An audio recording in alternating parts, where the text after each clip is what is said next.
Теңізге тікелей шығу мүмкіндігі болмаса да, Қазақстан үлкен транзиттік әлеуетке ие. Еуропа мен Азияның түйіскен жеріне орналасқан біздің ел 5 мемлекетпен шектеседі. Армысыздар, бұл шаһар бағдарламасы. Бүгінгі тақырып заманауи көлік логистикалық кешен, қалалардағы халықаралық сауда-саттық негізі. Бүгінгі бағдарламада Қазақстанда қанша логистикалық орталық бар?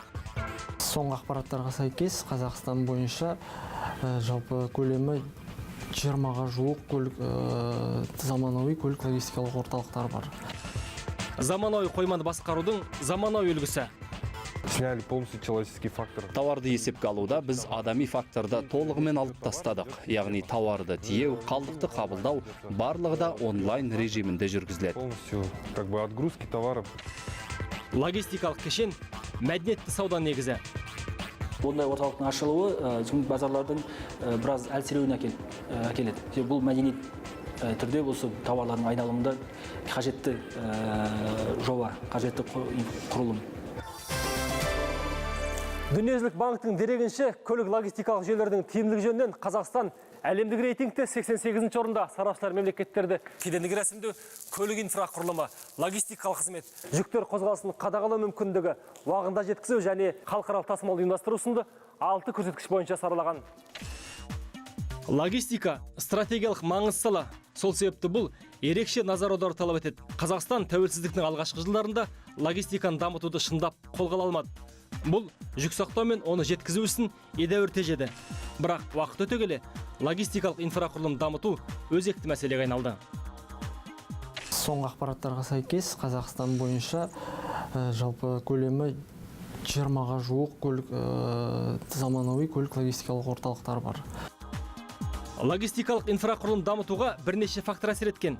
Ең бастысы қолайлы транзиттік ахуал мен жақсы жолға қойылған сауда жүйесі. Соған лайық ірі жоспар жоба түзілген. 2020 жылға қарай еліміз арқылы өтетін транзиттік жүк ағыны 50 миллион тоннаға дейін өсуі мүмкін. Алматы облысы Харгос, былай қарасаң, Достық, барлығы Алматы облысында айналасында отыр. Логистикалық центрлер сыртта болатын болса, бізге басымыз қатпайтын еді. Таможня келді деп. Товарды договорда апарып, контракт апарып беретін едік. Ол логистикалық центрлер өздері растаможка жасайтын еді. Қазір елімізде 2015 жылға дейінгі көлік стратегиясы қабылданған. Мұнда көлік жолдары мен инфрақұрылым нысандарын жаңарту және жаңадан салу, соның ішінде республиканың өнеркәсіп орталықтарында көлік логистикалық кешендерін құру қарастырылған. 4 жыл бұрын Ақтөбеде ірі көлік логистикалық орталық ашқан еді. Жоба үдемелі индустриялық инновациялық даму бағдарламасы аясында жүзеге асқан. Нысан өзінің құрылымына сай қоймалық кешенге жатады. Қалақасынан 21 ғасырдың ұлы жібек жолы Батыс Қытай, Батыс Еуропа көлік дәлізі өтеді. Мамандардың есебінше бұл жоба толық іске қосылғанда жүк тасқыны 3,5 есеге өседі.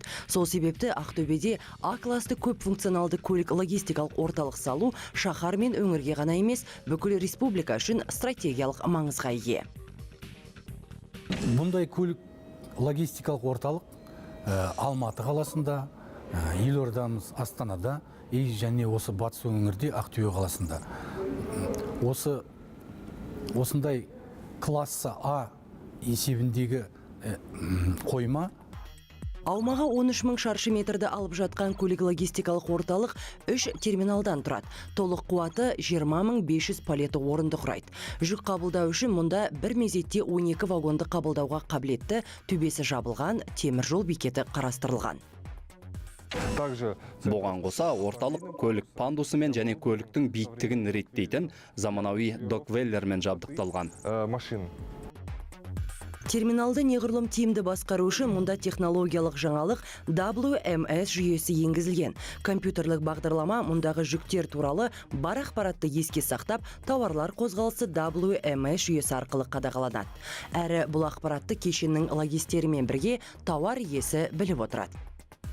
Сняли полностью человеческий фактор. Тауарды есепке алуда біз адами факторды толығымен алып тастадық. Яғни тауарды тиеу, қалдықты қабылдау, барлығы да онлайн режимінде жүргізіледі. Полностью отгрузки товаров. Заманауи бұл көлік логистикалық кешенді тұрғызуға 17 миллион ақш доллары жұмсалған. Алайда 4-ші мегаполис Ақтөбеде жалғыз орталық аздық қылады. Сол себепті еліміздің бас қақпасы атанған шаһар келешекте бұл кешенді кеңітіп, А-класты тағы бір көлік логистикалық орталық салуды жоспарлап отыр. Заманауи сауда логистикалық орталық құруға ірі шаһарлар ғана мүдделі емес, географиялық һәм даму ерекшелігін ескерген басқа мемлекетпен шекаралас жатқан қалаларда мұндай кешендер көптеп бой көтере бастады.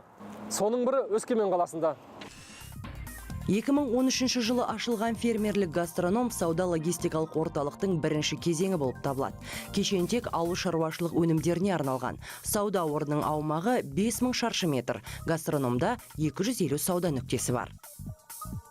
Біздің идея бойынша мұнда тек қана осы тікелей ауыл шаруашылық өнімдерін өндіретін қожалықта болады.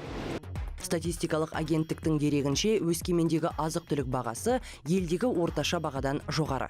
Тіпті кей параметр бойынша тағам құны Астананың да басып озады. Сол себепті еліміздегі тұңғыш фермерлік гастроном икемді баға саясатын реттеуге мүмкіндік беріп отыр. Қазірдің өзінде мұндағы өнімдердің бағасы 15-20%-ға арзан. Базардың бағасынан енді арзанды болып тұр кішкене, біз енді 100 теңгеге, 150 теңгеге енді өз етіміз сатып жатырмыз ғой. Ешқандай перекупщиктер ешкім жоқ, өзіміз сатып жатырмыз.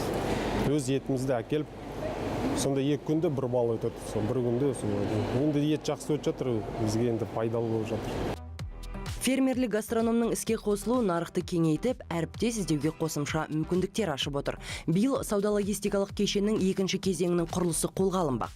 Бұл әрқайсысы 750 метр болатын 4 бөлікті қойма. Оның 2 қоймасы арнайы температураны қамтамасыз ететін тоңазытқышпен жабдықталса, қалған 2-і салқын қойма болады деп жоспарлануда.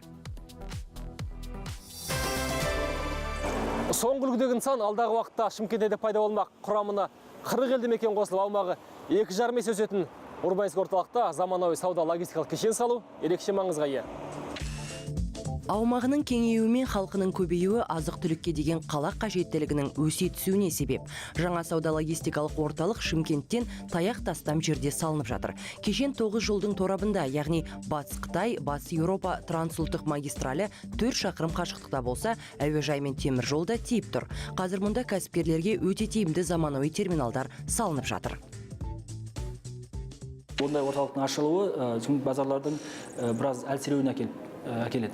Бұл мәдени түрде осы тауарлардың айналымында қажетті жоба, қажетті құрылым. Логистикалық орталық әртүрлі жүктерді қабылдамақ, бірақ көбі жергілікті қожалықтар өндірген ауыл шаруашылығы өніміне арналған. Орталықтың құрылысы кезең-кезеңмен жүзеге аспақ. Сауда логистикалық орталықтың құрылысы 2 кезеңге бөлінген. Әуелгі 20 гектарлық кешен 2013-2015 жылдары жүзеге асса, екінші кезеңде 72 гектар орталық 2013-2017 жылдары аяқталады. Жалпы аумағы 92 метрді құрайтын логистикалық кешенде қойманың көлемі 245 мың шаршы метр болмақ. Шым шаһардағы бұл кешенмен бірге халқы көп тағы 2 жерде логистикалық орталық салыну көзделуде. Біріншісі өткізу нарығы мол Ташкентке таяу жердегі Сарыағаш болса, екіншісі Түркістан қаласы. Бүгінгі таңда Түркістан қаласы өз сауда-саттық жағынан да бүкіл нелерді көріп отырмыз, тауарлардың қимылын. Ол жерден бүткіл батыс Қазақстан облыстарына бірінші кезекте Қызылорда облысы, одан кейін Ақтөбе облысы, Атырау облыстары негізі тауарды осы Түркістан қаласынан келіп сатып алып кетіп жатыр. Жаһандық урбанистік орталық пен агломерация.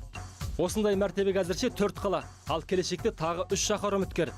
Бұл үшін логистика бүгінде бірізге түсуде. Себебі логистикалық тізбекте өндіріс, жүк жеткізу, инфрақұрылымдық нысан, жол коммуникациясы, саудасында әртүрлі маңызды буын топтасқан. Ал елімізде 2020 жылға дейін мұндай көлік логистикалық орталықтардың саны 34-ке жетпек. Логистиканы стратегиялық сүйек салақ жатқызу тегін емес. Белгілі бір деңгейде бұл экономиканың дамуы, азық-түлік қауіпсіздігі мен экспорттық әлеуеттің артуына ықпалын тигізеді. Дамыған елдерде көлік логистикалық орталықтар тауарларды бөлудің басты шартының бірі. Бізде де мұндай кешендер құру ұлттық экономикаға мультипликативті әсер етері анық. Осымен бүгінгі хабар тәмам. Шаһардың шамы сөнбесін, көркейту оны елгесін.